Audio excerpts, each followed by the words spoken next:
Dr. Patrick Porter, welcome to Life After Impact. Hey, it's great to be here. Thanks for having me. Yes, you're welcome. I met you a few years ago at a neuroscience conference, and that's where I was first introduced to BrainTap. And you are the mastermind behind this. I'm going to call it a sensory experience, not just a Yes. device. Right. It's so much more than just a headset. And I would love for you to explain what BrainTap is, but also what led you to create this device in the first place, and also how it's evolved over the years. Sure. Yeah. Actually, if we go back in time, my dad was a Silva instructor. It's called the Silva method. And they had something called the Silva sound, which they would use in the room when my dad would do the seminars and would synchronize the brain waves to alpha. And this was back in the 70s. So when you think about technology, we didn't have any LEDs. We didn't have what we're doing today. I mean, computers didn't even have CRTs. So I mean, when you think about it, so we were using sound to generate balanced brain waves. And of course, it helped me. I wrote about this whole thing in Awaken the Genius, which is my first book, and how it started for me as a child. But after I got out of college, I went to school first for electronics. I wasn't going to do what my dad did. He's a psychologist, so you're not going to. I was kind of rebelling against that, but I kept helping him with seminars and I found I really liked it. And he let me do some teaching and I kind of got bit by the bug. And I went back to school and got my degree in psychology. And then I was in its Christian psychology. So I was working for a church. And of course, you don't make much money when you're a psychologist for the church. And so I told Dr. Gilly that, hey, I need to go find another job because this isn't really cutting it. And I happened to, through a series of events, I met up with a group called Light and Sound Research and they needed a researcher and I needed a job. So so we started researching and they were researching sound and light, but there was no EEG equipment like we have today. We had a bank of LEDs that showed, brain dominance and things like that. We used a lot of biofeedback. To kind of fast forward, we realized there was a correlation between looking at a candle and relaxing the body because we were looking at skin temperature, respiration, heart rate, and all these things, and we noticed it was kind of universal. If someone was to just kind of look in yoga, they call it IJOT meditation. But we didn't, these were non-meditators. These were just people sitting there. And what we noticed was their brain synchronized to it. So we knew we were onto something. The problem with a flame is, and you've probably been mesmerized by a fire before, your brain kind of gets sucked into it Right. because Yeah. now we know in neuroscience that we have these mirror neurons that are always going out into our environment and trying to match the environment or raise the energy of the environment or create homeostasis. In the brain, what happens when you're exposed to 10 hertz frequency, like a body of water, a waterfall, a flame, your body will sync to alpha, which is where we are going. And then when LEDs came out, we started playing around because we could change the frequency. Like the fire flickers, they call it frequency following response. So the fire which flickers at alpha, you can't really change that. But with LEDs, we could slowly change it. And over the years, we've developed an algorithm that matches sound with light. So anytime we can take the senses out of the current environment and put them into like a therapeutic environment, then the first attention is going to take over because the brain is designed for danger, right? So if we look around and it says, hey, what is this light doing? What is this sound doing? And then now we've added frequencies to it over the years. And we do that in a few different ways. We can go into detail later, but in our ear lights, those aren't just lights. They're 470 nanometer light and 650 nanometer light, but they're actually flickering at a frequency that changes the body and based on Noget frequencies. There's 7 of them in the body. So every session we do takes somebody through at least what we call a balancing session of the nervous system. And then while the body is balancing through that, the brain's being trained to go through the different brainwave frequencies. And we're very fortunate. Although what happened to us in '89, we got a big award at the Consumer Electronics Show as the best new gadget of the year because we had such a line of people who wanted to relax. And that wasn't even a health conference. That was an electronics conference. And but nobody knew what it was. They didn't know how to use it at home. We didn't have the internet really. I mean, we had the internet, but it wasn't available to the general public. And we really didn't have a way to, and at that time we had no voice tracks. They were just sound tracks, that would, and so people thought it was kind of weird. So I actually started a franchise company, ran it for 27 years. And that's how we really got the technology out there because we didn't advertise they were coming in to do what that time we called the MC square or light and sound or, brainwave entrainment. We basically marketed addiction therapy, whether it be alcohol, drugs, weight, smoking. And so we were just talking about the benefit because when we tried to put anything about the technology in an ad, people would freak out because it wasn't as acceptable as today. Now, to kind of fast forward, I sold that company in 2002. And unfortunately, it only lasted like 12 years after I sold it. But what happened in 2012 was my wife and I got together and said, hey, nobody has really upgraded this technology since the 90s. I mean, the last device that I made, and I've made quite a few of them. So between actually 2008 and 2012, I created 4 different versions of what we have today. And then we tested them, and then we got the idea to do the ear lights. And then we combined it all into one headset. And now we're in just under 4,000 clinics and we have 120,000 users. So we're pretty well accepted. They think we're doing biohacking in some aspects of the world because, but I didn't know I was doing biohacking in the 80s. I was just trying to balance the brain. And the real focus at that time was not all the things that we know it does now. We were just trying to get people out of pain because with biofeedback, if we can teach them to slow down their respiration, but do full breaths and get their heart rate to calm down, make their hands warm, headaches go away. So that was part of our, we were just looking for a way to make this better for people like myself who were working with stress clients and things of that nature. Now, through the research, I mean, we can talk about some of that today, but we have so much research now, and we have our doctors that have done so much out there in the clinical world that are proving how they use it because they can get creative with with their practice and what they're doing. So quite a few of the clinics, this becomes a uh, end of treatment kind of therapy to re-regulate the brain and nervous system and get that neuroplastic change that happens during neurotraining to stick. Right. I imagine that as more and more clinicians are using this, they're coming back to you saying, hey, I'm finding this is helpful for this and that and this. And so it's probably this never ending feedback of, wow, it has so many applications that you probably never even imagined. Yeah, well, one of them was autism.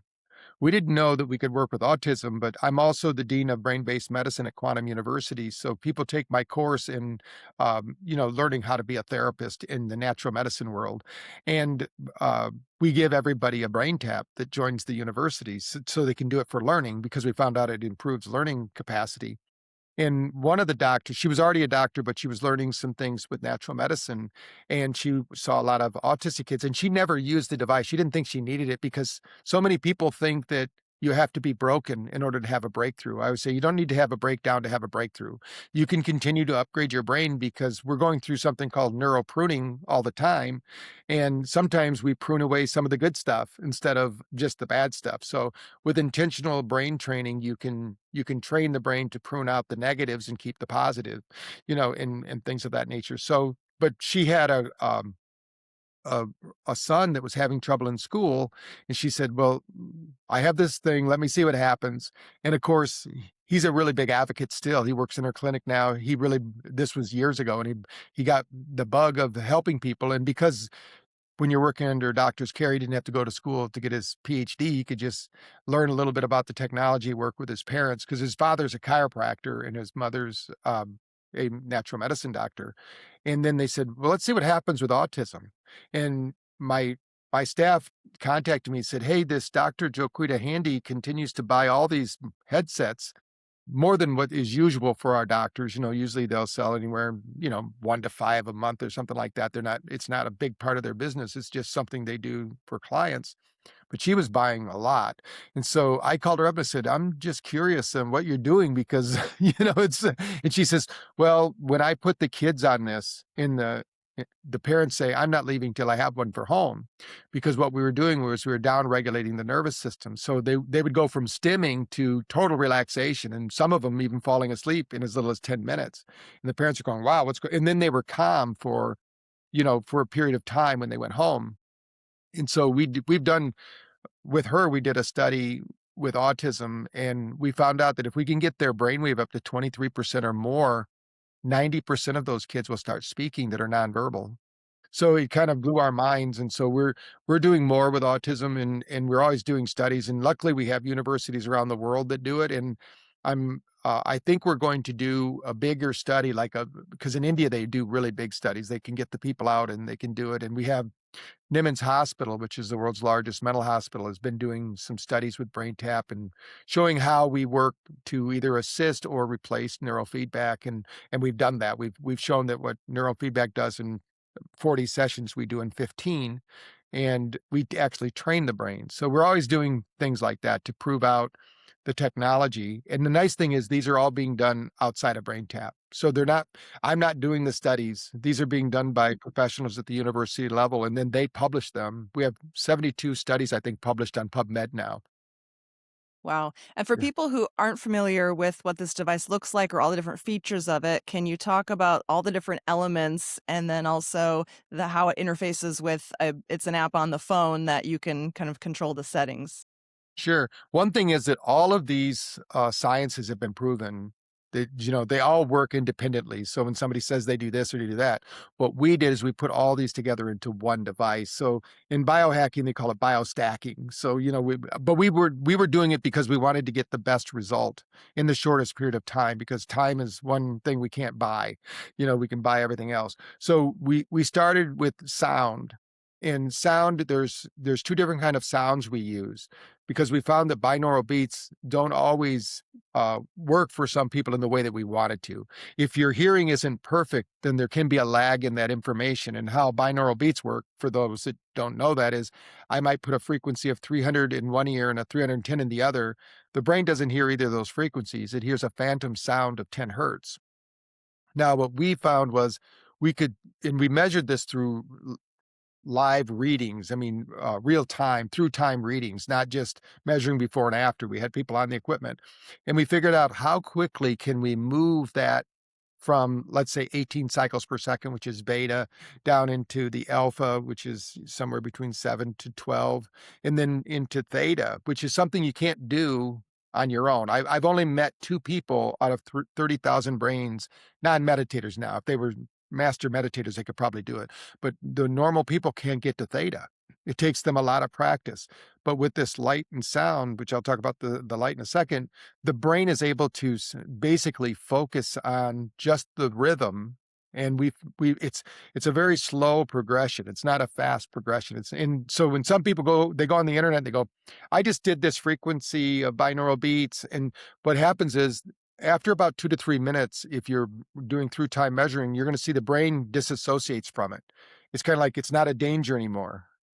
So the brain goes, okay, it's like wallpaper, so it says, I don't have to pay attention to that anymore. And so what we found is that anywhere between 6 to 3 seconds, we need to be changing up the frequencies, because then the brain has to adapt. Then that's what we really want to do, because life isn't stagnant. Life is about flow and handling it.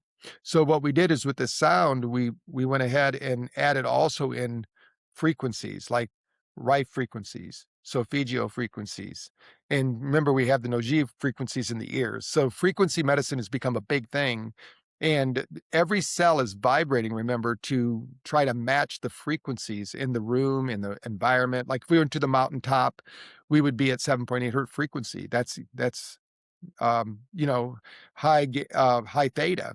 And what we find is when you create more theta, you create more gamma, which is now we know is a big thing with breaking down amyloid plaque and things like that in the brain.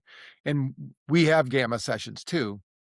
But what we found was that if we match the lights, so in the same way the sound is working with those two different frequencies, the eye lights are actually different frequencies. Now they're just barely off.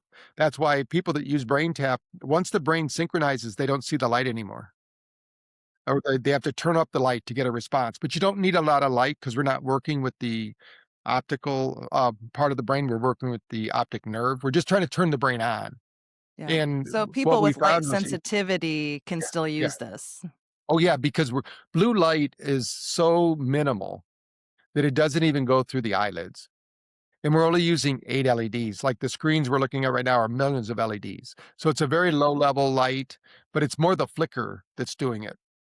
And so what we found was if you're not using retinal flashing, about 30% of your brain will go dormant because your brain thinks you're trying to go to sleep. That's why when you're afraid, typically they'll close their eyes and say, "Oh no, that's just a movie," or whatever, because that shuts down that part of the brain, and it especially shuts down the frontal lobe.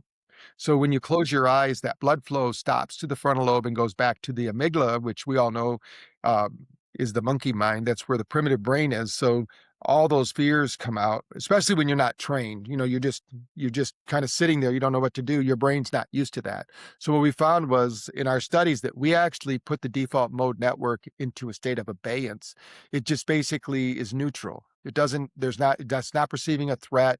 And then the lights in the ears are actually triggering the vagus nerve because inside the inner ear, and remember that frequency is going. So we've noticed that we have a very big parasympathetic interaction when people are using it. And then what we do on top of that, we have about 600 sessions that are just like that for training, and a lot of doctors will use those. There's no words with them, and then we put music into it. We call 10 cycle music. There's a science out there called the Mozart effect, and what they proved was when people listen to this type of music, they're just smarter.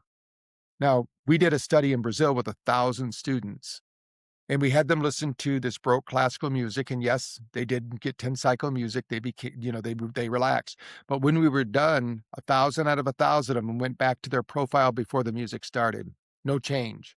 We put that same piece of music with my algorithm in the background. Some of them took up to 72 hours to re-regulate, and that makes sense because the nervous system, like when you work out with physical fitness, you need 72 hours for the muscles, but you're really retraining the brain. So the nervous system has to rewire around that physical exertion, and the recovery time gives you the benefit.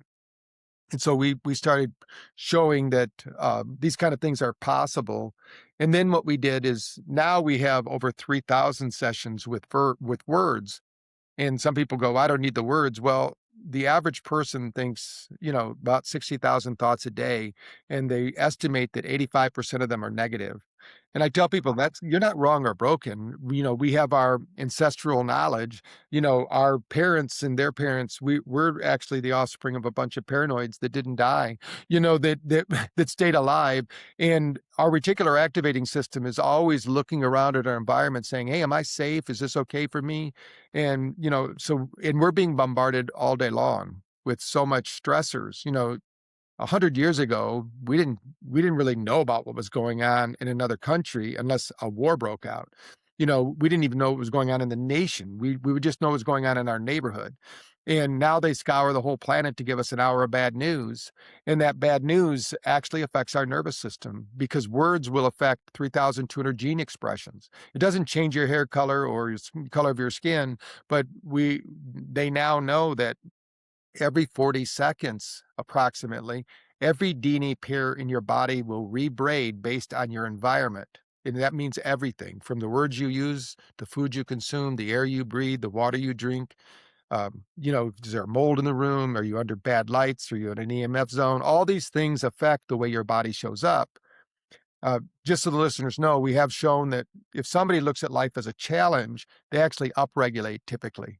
But if they look at life as a threat, they downregulate, which means the body doesn't show up as its powerful self. It shows up at the lowest level because the body is in fear. It shuts down. The body works best when it's respirating and breathing, and basically the mitochondria is bringing in energy and transmitting that energy out to the body as resources. Well, and so many of the patients that I work with, they come in and they tell me that they feel like they are stuck in fight or flight, and they feel that in their nervous system, and it's hard for them to get out of that. And so how cool that you've created a device that people can use at home on a daily basis that actually retrains their nervous system to be in a more parasympathetic, calm, relaxed state where they then feel up for the challenges of life rather than, feeling that sense of stress inside their body. Yeah. What we found now, especially like working with TBRX, which is the Tom Grady group, and Alex Guerra, who's his PT, and Peter Cummings, who's his medical doctor, they actually have people wear the brain tap while they're doing their uh, manipulations or stretching and all the things they do because Tom Brady's really into recovery. And what he says is for every minute of exertion, you need 2 minutes of recovery. So we become part of their recovery. In fact, if you join their program, whether it's with the Oakland Raiders or Tampa Bay Buccaneers or wherever you're at with the or just coming into the clinic, they say now that most of their clients are pickleball injuries, if you can believe that. I do, So yeah. I yeah, see a lot of so those as all well. the all these people playing pickleball, but they require that you get a brain tap if they're gonna work with them because when you're at the office, they can only see you they see them usually once, maybe twice, sometimes 3 times a week. Unless they're on the team, then they'd see them every day. But they don't know what they're doing the rest of the time, and they say it's not about the stressors in your life. It's about, are you getting recovery? We can handle a lot of stress, but we can't handle stress after stress after stress, and that's what we call it neurological lock. People just start to predict that the next event's going to be more stressful. Like if they have back-to-back meetings, or if they have to handle phone calls, or if like a salesperson that's getting a lot of no's or something like that, they start to predict the bad news instead of predicting, just being open to whatever's going on and letting the body adapt to it. Yeah. Wow. And so Tom Brady, I listened to another podcast that you've done because you also have your own podcast. Yes. Yeah. And as you were talking to his doctor, he was telling the story of how his trainer Alex had the brain tap, and he basically just snatched it away from him. Was like, "I want to try this," and all of a Right. sudden, the story begins from there. So I know that he had also talked about the use of brain tap for people with concussions and using it as part of the recovery there too. What stories have you heard, or what feedback have you heard from people using it in that case? Our doctors are doing that every day, but we have one doctor up in Gaylord, Michigan, Dr. Arkfeld. He's a chiropractor, but he's a neurologically based chiropractor, and he's also the doctor for the school because they realize that form over function. It's not going to be a pill that's going to bring these people back. It's going to be getting their function back. So he would see.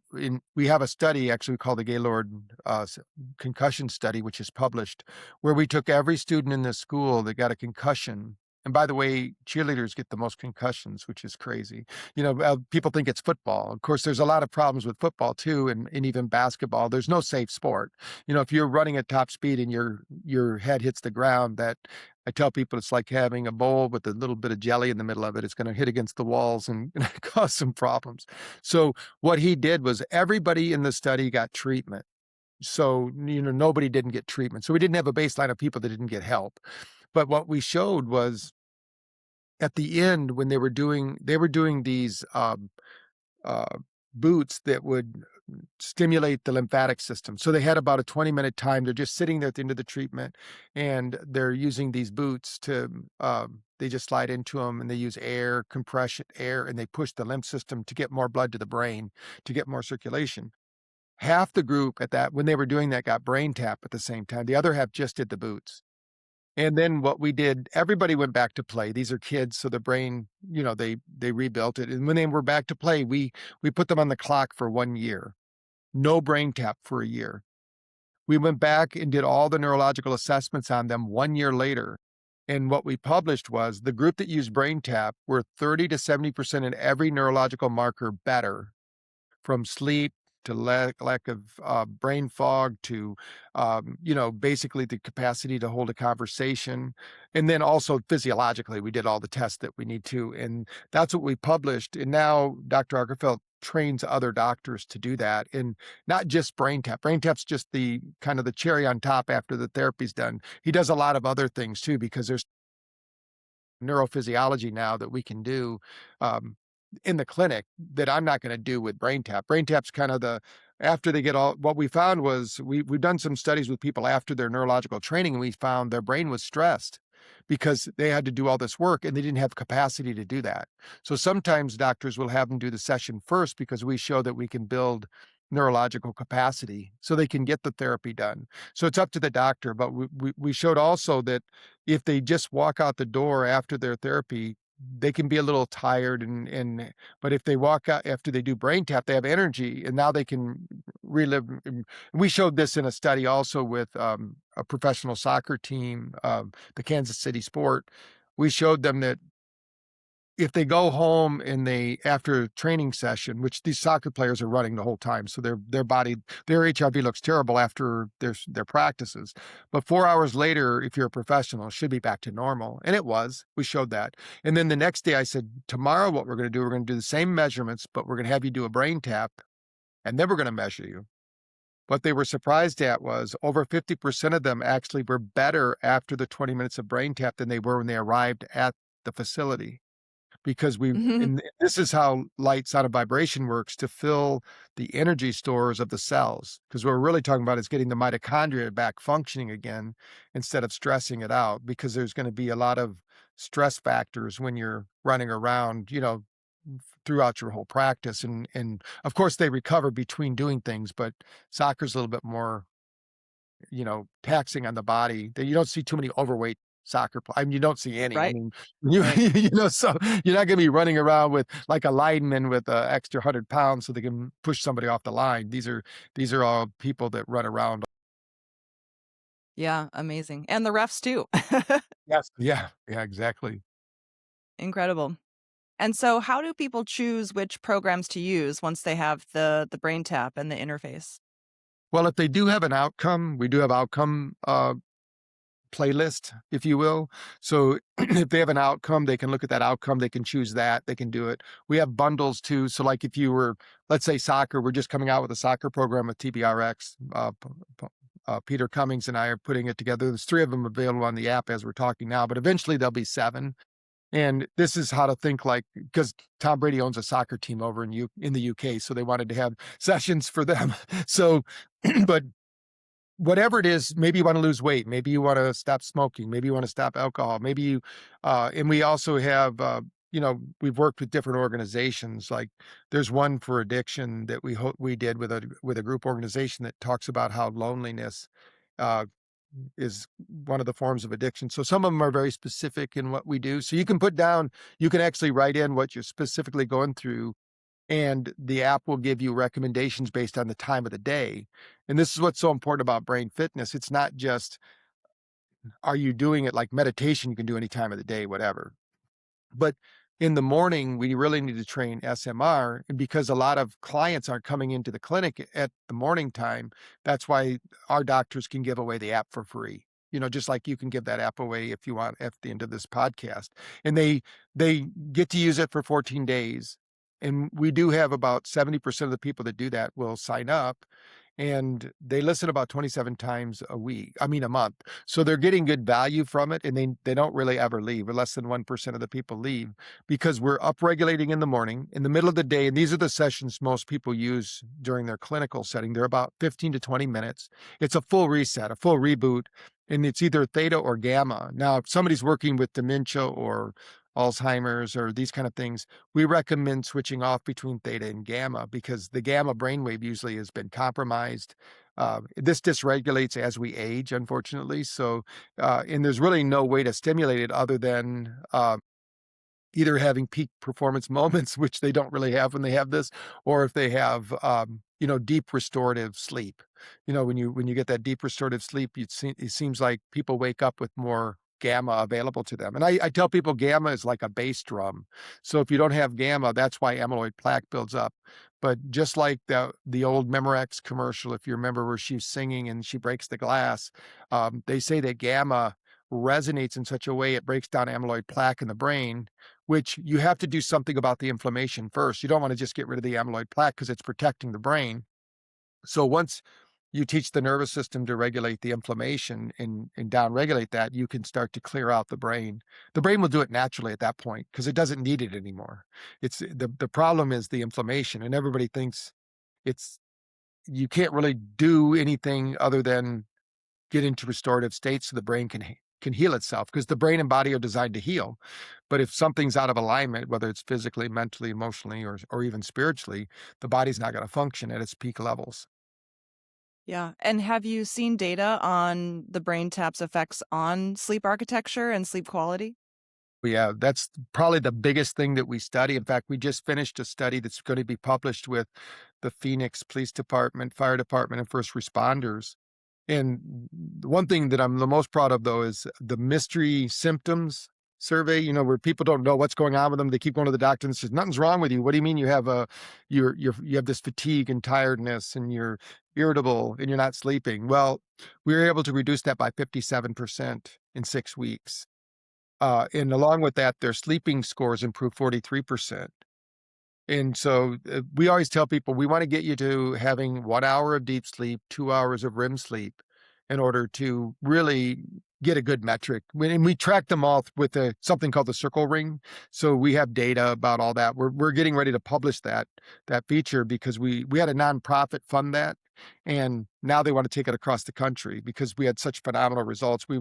And the main thing is, imagine you're a first responder. We might see bad news, hopefully to the level they do, maybe once every 5 years or 10 years, something terrible happens to us. These guys and gals, they will see it daily. So we're also testing stress resilience. Like we had one group that went out and unfortunately they couldn't save a baby that drowned in the pool, which is pretty traumatic. But it's not the first time that some of them seen that. And usually they said it would take 2 to 3 weeks to get that out of their head because it's such a traumatic thing. You're trying to save the baby. Well, we were able to, we have a PTSD program for that. So we had them listen to it, and most of them said within 2 hours of the event after doing brain tap, it was still traumatic, but it didn't have a physiological effect on their body. And that's the whole key here is you can have memories that don't affect you physiologically, or you can have memories that are not even that major, but they're affecting your physiology and downregulating your nervous system. And so those are the things we're looking at. And we've had great results with sleep. Every one of our studies, that's one of the kind of the cornerstones to what we do. We even did a study with coal miners, and so if you think about a coal miner, this is in Australia, Australia, and we had one of my graduate students who was getting his PhD, so he used it as his thesis, and we published the paper actually.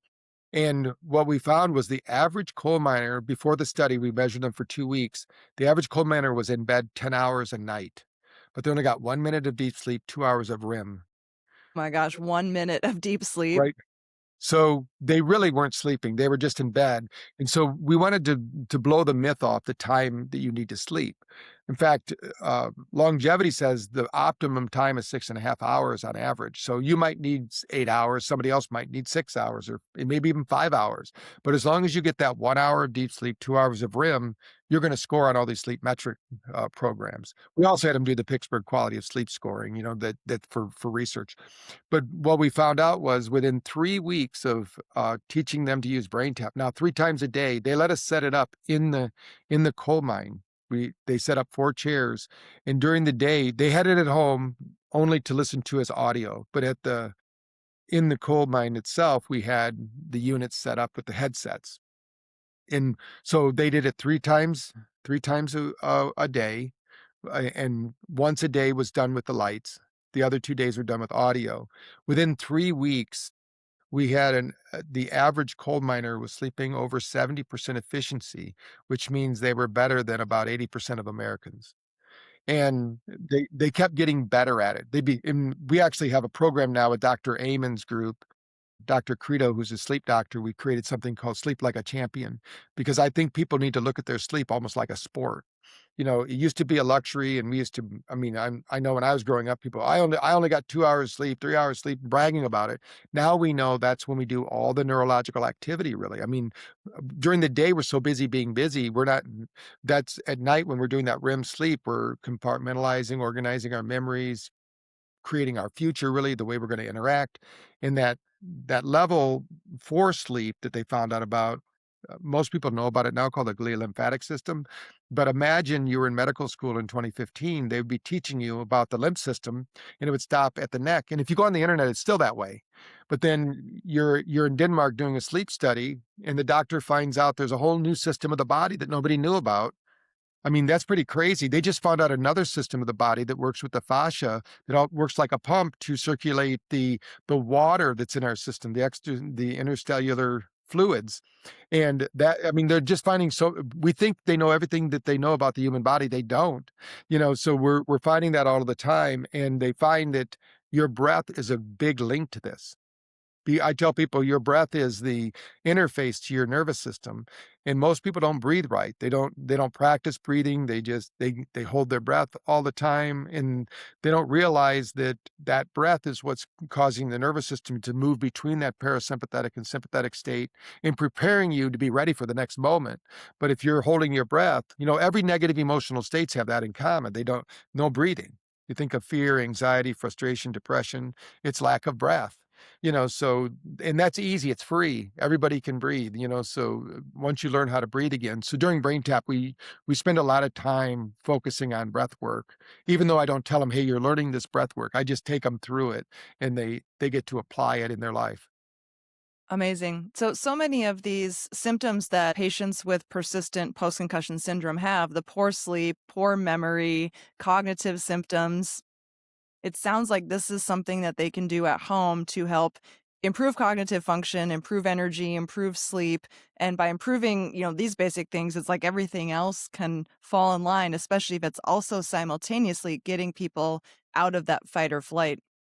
Yeah, if we can remove the toxins really, or the trauma, or, their negative thoughts, or get them not using technology so late at night, the body can make the body does the healing. The brain does the healing. It knows how to heal, but as long as it has this interference, for instance, if they had a trauma and they're not aligning and they have a physical blockage, you can meditate about it. You can do all those things, but that's why we work a lot with functional neurologists because they know how to get the body to adjust. So the nervous system's there. Then what we're going to do is we're going to create that neuroplastic change so it basically sticks longer. And then once the brain realizes that, the brain will keep the pattern that's the healthiest. It just will do it naturally. You don't even have to instruct it. The brain knows what coherence is and knows what balance is. It knows, what down regulation is because we're designed to do that. We're designed for periods of high stress and for periods of deep relaxation. We're just not designed for the life that I tell people in my new book that our brain that we have today was not designed for the lifestyle we're living. It's designed more for the Serengeti where we can, we have, of course, there's stress there and we're trying to get food and doing those things, but we would take a lot of time recovering back then. Nobody worked past 2 o'clock, until we had the Industrial Revolution. So here we go. And people work around the clock now, so. Yeah, so tell me about your new book. Yeah.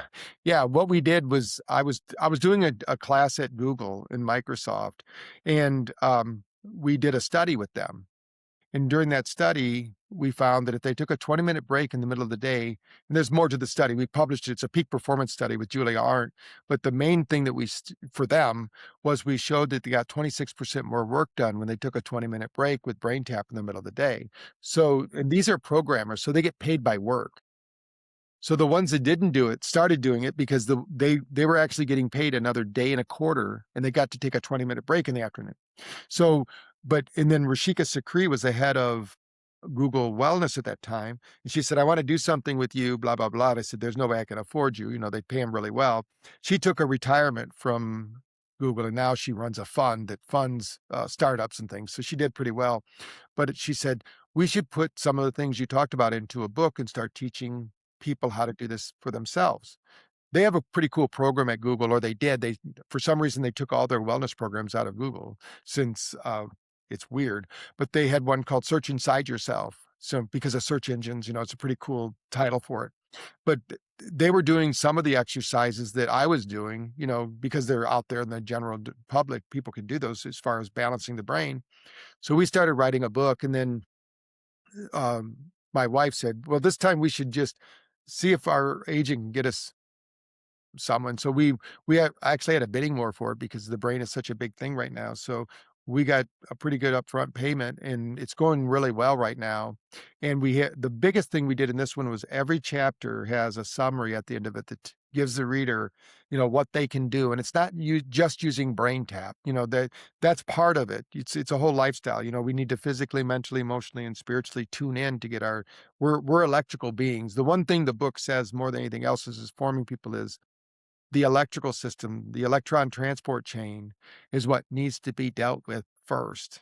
The chemical system follows the electrical system, not the other way around. Now you can force it, but then what happens is it doesn't regulate, and then if you miss out on your supplement, and by the way, supplements don't work as well when you're in a sympathetic state. They work better in a parasympathetic state. That's why they call it the rest, digest, and recovery state, right? So we wanted to show people instead of I've written several books for doctors, that use our, like um, your flourishing practice and things like this and how they do it. But I wanted something I could write for just the general public, somebody who knows nothing about neuroscience.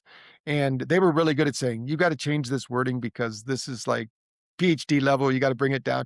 So it's written for the general public, although I think that anyone can get some value out of it. And then what we did at the end was we put a 30-day action plan together where we give you the 4 to 5 key tips that are going to help you to activate your your better brain, because your better brain's just a breath away and the next action. So you can either eat your way, think your way, perform your way to a better brain, or you can do the opposite. And unfortunately, a lot of people are letting life happen to them instead of through them. Right. Yeah. What is the title of your book? It's called Brain Fitness Blueprint. Okay, Right. perfect. And you mentioned the electron transport chain, and I know that light has a big impact Yes, on that. yes. Oh, yeah. Well, it is light. So what they MIT actually said this, he said that in the very core of who we are light beings. Now, this isn't a metaphysical somebody saying this. This is one of the greatest, they do a lot of research there. And it all starts with the mitochondria, broadcasting light energy. So what light does in the body, and the reason we use light is we're designed to absorb light energy. That light energy circulates through the body, and then the mitochondria that needs that light will absorb it. It will create a vasodilation, blood flow circulation, nitric oxide release, what they call the Krebs cycle. And then, like a little turbine, it starts to speed up and provide energy. And that energy, and even if you're not using red light therapy, your body is designed for photobiomodulation. So, and I tell people this happens not just with light, but with sound. You've probably been to a party before where you really didn't want to be there, but they started playing all your high school favorites. And pretty soon you're tapping your toes, you're swinging your hips, you're dancing, because sound gets converted into energy. Frequency gets Everything gets converted to energy at the cellular level. And then so there are things that drain us. And that's why I say, if it's draining you, stop it. There's something about it that's your body's not. And we have people that do this too. We have what we call energy vampires. It's true. And some of them are our clients, right? So they show up at 5 o'clock on Friday before the weekend or something. I mean, we've got to. So I tell every practitioner, you got to work on yourself, because you're giving away your energy. I would tell people, even the Bible where it says, where two or more are gathered, there I am, that's the quantum field, and it's there because there's a field. They now know it's true that there's a field that is formed. In fact, NIH, if you go to NIH and type in biofield, you'll find in 1994 that our NIH said that every human has a field of energy around them that extends about 3 feet, and all illness starts in that field. They were talking about the electron transport chain, because people, when you think about your electricity moving through your house, it doesn't go through the copper. It goes around the copper. The same thing's true with our cells. We have this energy. That's why energy medicine is becoming so popular now. And it started, actually, when you think about X-rays, that's energy medicine. It's just can be destructive if used too often. But there's energy medicine is becoming more and more important, because they realize that if we can change at that electron transport chain level, start recruiting more energy. ATP, I tell people, is the currency of the body. So it's like, if you want to cash a check, you better have money in the bank, and that's your body. So if you want to heal, you better have ATP going. So some people will use infrared saunas. Uh, we have a light helmet we use sometimes with dementia because we need more energy. We use lasers, of course. That's the fastest way. I mean, you can do it in 2 minutes or maybe even 30 seconds, depending upon the laser you have. It's all about duration and dose. And so somebody asked me, what's the best light? I said, well, it depends on what you're doing. But the cells will only absorb so much light energy. If not, we could use a laser on that spot for all day, and then it would be healed by the end of the day. But the body accepts that light energy. Then the body has to adjust to that amount of energy. And that usually takes anywhere between 24 to 72 hours. Right, there's that hormetic effect where a little Yes. bit is therapeutic, too much is, Yeah. detrimental. Yeah, Mhm. we've shown people that they go, "You could just lay on this all day," and I go, "You're gonna have a lot of inflammation because the body cannot handle it." That's why when we get out in the sun too much, if you if you actually filled your cell receptors before you went out in the sun, you wouldn't burn. That's what they in the Vedas, they would say, "Get out 2 hours before sunrise, and then you can work in the field all day." Because there's so much infrared light hitting the planet during that time that the receptors fill up, and now they become reflectors instead of absorbers. So the body's designed to do that, but of course would rather lather on, sunscreen that's toxic. And there's some good sunscreens out there too, but it's better to just stay out there as long until you start to turn a little pink and then get out of the sun, and absorb that vitamin D that we need. Yeah. Wow. Well, it's incredible. I mean, your brain has been studying this science for decades. And do you ever still just feel amazed at like what we're continuing to learn as the years Yes, go yeah, on? every morning there's so much more now. I mean, can you imagine when I first started, we were like aliens from another planet. Nobody knew what we were doing. Now we're very accepted out there. We have, like I said, almost 4,000 clinics. We're getting ready to open up India and Brazil, and we have the university in Brazil and universities in India are actually going to be our promoters really because they've seen so many benefits and the government will pay for it because we've shown. And so different than America where you only get paid if you're sick, they actually get paid whether you're sick or not, so they really want you to be well. So there's some benefit. Now they're not getting. I would still, if I need emergency surgery, I wanna be in the US, but they're catching up and they're using a lot of their ancient traditions because in Brazil, they had the shaman, and in India, they had Ayurvedic medicine, so we're trying to work with them because we're just shaman in the 21st century. We're doing some of the similar things. They were doing it with ancient traditions, and we're trying to prove it out with modern technology. Yeah, amazing. Well, it must be such a good feeling to feel like rather than having to try to bang down doors, now the doors are open and people are welcoming you in. Yeah, it's It's it's been it's been a surprisingly good. I mean, for the last actually, COVID was the tipping point for our company. We had our best year ever because we gave away the app for a year to help people with stress reduction, and then when they found the benefits, when we went back to a paid model, they joined us, and it's just been growing ever since then. Because I think that brought everybody's awareness to how dangerous it is, not COVID itself, but just electromagnetic smog, their health. Everybody, it seemed like people were taking back. I mean, 300,000 medical doctors are leaving the profession every year since then to become more natural doctors because they realize that the medical system is broken. It's not helping people, it's making people stay sicker, but they just don't know they're sick because they're taking medication that masks those symptoms. And so what is the entry point for people who want to try this out? You mentioned you have the app, there's an ability to actually use that for free, and then what comes Yeah. after that? Well, once you download the app and use it and you like it, we usually recommend the headset. And the headset it depends on the pricing. Of course, our doctors can give a discount if they want because they buy it at wholesale and they sell it to their patients. But online, I think it's 797 for the headset. So, and I tell people, I go, if you were to see me as a psychologist, that'd be 4 sessions. But you get to own it and your whole family can use it. So we always recommend first doing the sound part of it because you're 90% of people that just do the sound will get better sleep. And if they're measuring it, for sure, they're going to notice better sleep. But if they don't measure it, they're still going to notice, hey, I have more energy in the morning. I'm waking up before my alarm clock. I'm getting things done. And then, of course, we have a lot of courses. Like when you join our program, whether as a doctor or as a end user, we have the Integrative Wellbeing Institute where we have courses that teach people about energy medicine, and some are for the general public and some are for doctors. But we want to educate people. Those are free for people that are part of BrainTap. So we really want to educate people to learn that they can control the outcome of their electrical system. It's not just determined by your genes and by your parents and things like that. Yeah, amazing. You know, there was a certain point, and it was like I think it was when I turned 44, it was like something switched in my brain, and all of a sudden I cared about longevity. Before Yeah. then, it was just kind of like I'm living my life, doing my thing, trying to be healthy, of course. But I hit a certain age, and all of a sudden I started to really care about like how do I optimize my health as I age.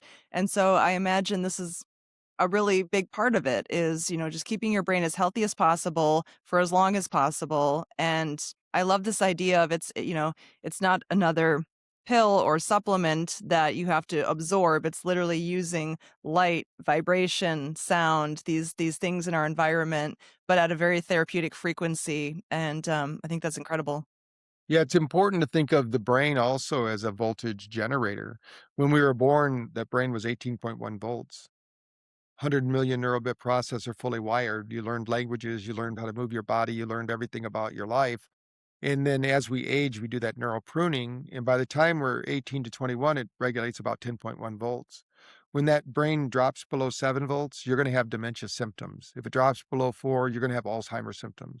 It's an energy equation. So if we can get the energy back up, the brain has the power to heal. It doesn't matter what, I'm here at Hippocrates, which is a great place for healing down in Florida and they do a lot with the physical body. Now they have an energy center. They do have BrainTap here. I'm doing a talk here tonight. And but they have shown that if they of course, they're eating healthy foods, all live, good foods, but if the brain doesn't have energy, it's not able to metabolize, digest, and use those nutrients. So we wanna get that brain energy back up to around 75 to 80%, which we've actually shown you can do that even at 90 years old. So the brain doesn't wear out, it gets better. You have what's called neurogenesis, so the brain can improve. It's like the liver, I tell people. It can actually regrow. We've seen with Dr. Amen with SPECT scans, how different light therapies can get the brain. Basically, when they have a hematoma, like a concussion, a lot of times that blood just stays in the brain and the brain rewires around it. And then for years, it might not show up this year, but in 20 years, you have this big problem because you still have all this blood coagulated in your brain because you didn't have a glial lymphatic system that activated correctly to move those toxins out. So we need to really work on detoxing and amplifying and, giving nutrients. I'm a big one on nutrients too. We need to give nutrients to the body because we're not getting them from the food we're consuming. Mm.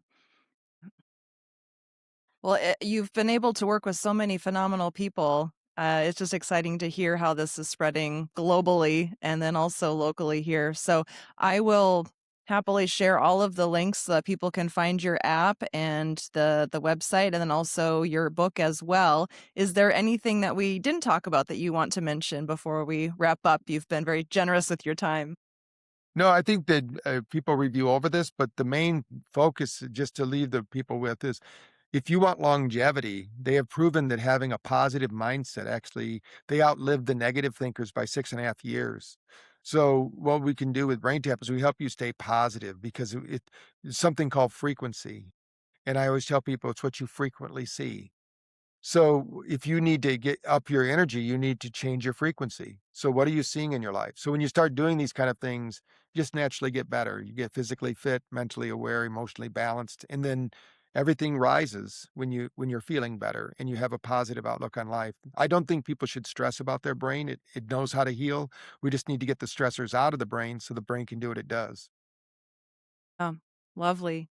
Excellent. Well, thank you so much, Dr. Porter, for sharing all that information, all this different the studies that have been done, the research behind it. I mean, what an incredible track record. Okay. Yes, thank you.